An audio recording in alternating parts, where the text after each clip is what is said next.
ఒకప్పుడు ఒక అందమైన అటవీ ప్రాంతంలో పచ్చని చెట్ల మధ్య చిన్న చిలకమ్మ ఉండేది. ఆ చిలకమ్మ పేరు చిట్టి. ఆమె పచ్చగా, కళ్లల్లో మెరుపులతో, తలపై చిన్న ఎరుపు చుక్కతో ఎంతో ముద్దుగా ఉండేది. చిట్టి చిలకమ్మ ప్రతి ఉదయం సూర్యోదయంతో పాటే మేల్కొని చీ చీ చీ చీ చీ చీ అంటూ పాటలు పాడుతూ చెట్ల మీద ఎగిరి ఎగిరి తిరిగేది. ఆ పాట విన్నా అడవిలోని జంతువులందరికీ సంతోషం కలిగేది. ఒకరోజు వర్షం బాగా కురుస్తోంది. చిన్న పిట్టలందరూ చెట్ల కొమ్మల్లో దాక్కున్నారు.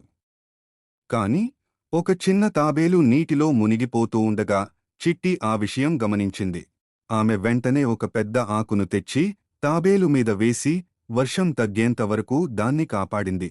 తాబేలు కృతజ్ఞతతో ధన్యవాదాలు చిట్టి, నీవల్లే నేను బ్రతికాను అన్నాడు.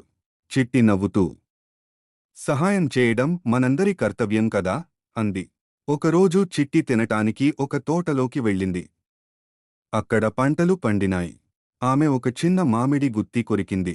అప్పుడే రైతు వచ్చి, ఏమమ్మా చిలకమ్మా, నా కష్టపడి పెంచిన పంటను నువ్వు తింటే ఎలా అని కోపంగా అన్నాడు. చిట్టికి చాలా సిగ్గేసింది. ఆమె తలదించుకుని, క్షమించండి బాబూ, ఇక మీదట మీ పంటకు నష్టం చేయను.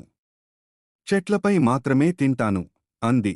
రైతు నవ్వుతూ, బాగుంది చిట్టి, నీలా అంగీకరించే మనసు అందరికీ ఉండాలి అన్నాడు. ఆ తరువాత చిట్టి ఎక్కడైనా దయగల, సహాయకరమైన పిట్టగా పేరు పొందింది. ఆమె ప్రతి ఉదయం తన మధురగానంతో అడవిని మేల్కొల్పేది. అడవిలోని జంతువులు, చెట్లు, పువ్వులు అందరూ ఆమెతో స్నేహం చేసుకున్నారు. చిట్టి నేర్పిన పాఠం: సహాయం చేయండి, తప్పు చేస్తే అంగీకరించండి, మనసు మంచిగా ఉంచండి. అలా చిట్టి చిలకమ్మ తన మంచితనంతో అందరి హృదయాల్లో చోటు సంపాదించింది. ఆమె పాట విన్న ప్రతిసారీ అడవిలో సంతోషం నిండిపోతుంది. చీ చీ చీ చీ చీ చీ